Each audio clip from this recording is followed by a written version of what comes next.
மருத்துவரையா அவர்கள் தொடங்கிய பாட்டாளி மக்கள் கட்சி மற்றும் பல அமைப்புகள் தொடங்கி இருந்தாலும் எல்லாவற்றிற்கும் தாய் அமைப்பாக இருப்பது வன்னியர் சங்கம்.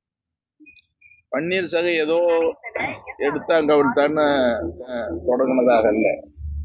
தமிழ்நாட்டின் பெரும்பான்மை மக்களாக இருக்கிற, அதிகம் படிக்காதவர்களாக, சிறு குறு விவசாயிகளாக, கூலி தொழில் செய்பவர்களாக வாழக்கூடிய இந்த சமுதாயம் முன்னேற வேண்டும், அதற்கு இடஒதுக்கீடு வேண்டும் என்று வன்னியர் சங்கத்தை துவங்கினார்கள். அப்போ வன்னியர் சங்கம், அப்புறம் பாட்டாளி மக்கள் கட்சி.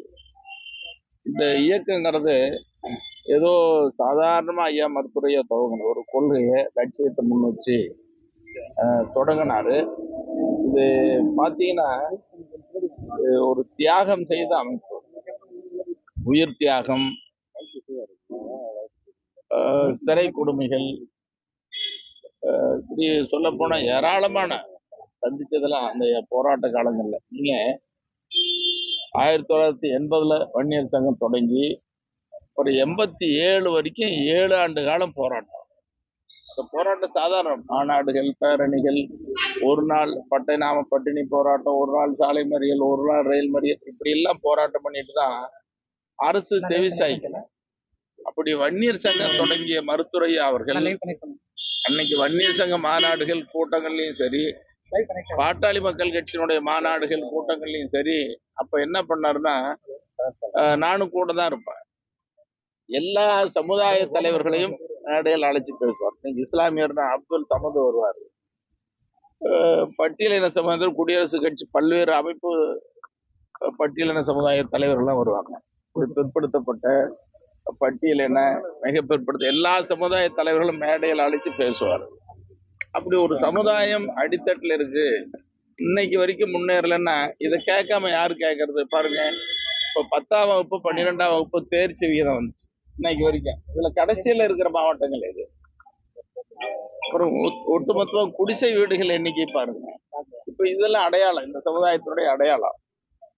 அப்ப இது முன்னேறுன்னு சொல்லி மருத்துவரையா குரல் கொடுக்கிறாரு, போராடுறாரு. அதுக்காக தான் இப்ப அவர் செஞ்ச போராட்டம், அந்த 7 நாள் சாலை மறியல் போராட்டம் சாதாரண போராட்டம் அல்ல. இன்னைக்கு இந்திய நாட்டுக்கு விடுதலைக்கு காந்தியடிகள் தலைமையிலான போராட்டம். நீங்க அதே மாதிரி நெல்சன் மண்டேலா பாருங்க, ஒவ்வொரு நாட்டிலையும் பாத்தீங்கன்னா ஆபிரகாம் லிங்கன், மாசேத்துங் போன்றவர்கள்லாம் ஒவ்வொரு நாட்டிலையும் உரிமைக்கு விடுதலைக்கு போராடுறாங்க. இப்போ ஒரு நிறுவனம், தொழில் நிறுவனம் இருக்கு, தொழிற்சாலை இருக்குது, அது தொழிலாளர்கள் உரிமைக்கு போராடுறாங்க, எங்களுக்கு சம்பளம் இல்லை, பணி நிரந்தரம் இல்லைன்னு சொல்லி. அது மாதிரி வன்னியர் சங்கம் தொடங்கி மருத்துவரையா 7 நாள் சாலை மறியல் போராட்டம் நடத்தினா யாராவது அறிவிப்பாங்களா? எவ்வளவு துணிச்சல் இருந்து அறிவிப்பாங்க?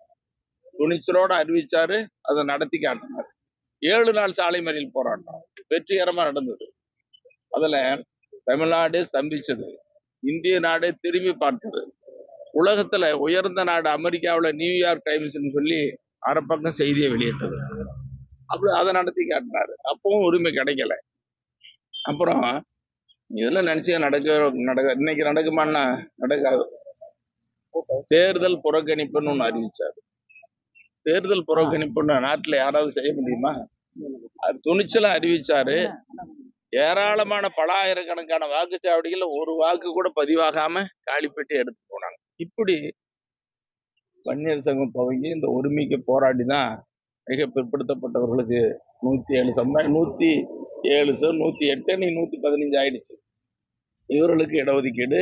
அப்புறம் இந்திய அளவுல இஸ்லாமியர்கள், கிறிஸ்தவர்கள், இன்னும் மத்திய அரசுன்னு பார்த்தா 6 இடஒதுக்கீடுகளை பெற்றுக் கொடுத்தார். அப்போ ஒரு சமுதாயத்துல பிறந்த தலைவரா வன்னியர் சங்கம் தொடங்கினாலும் கூட, பாட்டாளி மக்கள் கட்சியை தொடங்கி இன்னைக்கு எல்லா சமுதாய மக்களுக்கும் உரிமைன்னு சொல்லி சொல்றாரு. இன்னைக்கு நிதிநிலை அறிக்கை தனியா வெளியிடுறாரு. அதே மாதிரி இன்னைக்கு வேளாண்மைக்கு தனி நிதிநிலை அறிக்கை, கணக்கெடுப்புன்னு சொல்லி வன்னியர் சங்கம் தொடங்கிய காலத்துல சொன்னது இன்னைக்கு வரைக்கும் பேசப்படுது, இப்ப நடைமுறைக்கு வந்துட்டு இருக்கு. இப்போ மருத்துவரையாவினுடைய உயர்ந்த நோக்கத்தை, கொள்கையை பார்க்கணும். அதனால ஏதோ வன்னியர் சங்கங்கிறது ஒரு ஜாதி அமைப்பு என்று இந்த ஜாதி உரிமைக்காக போராடினாலும் கூட எல்லா சமுதாய மக்களும் உரிமை பெற்று வாழ வேண்டும் என்று மருத்துவரையாவினுடைய நோக்கம், வன்னியர் சங்கத்தினோட நோக்கம், பாட்டாளி மக்கள் கட்சியினோட நோக்கம். நான் கூட சட்டமன்றத்தில் அதுதான் பேசுவேன்.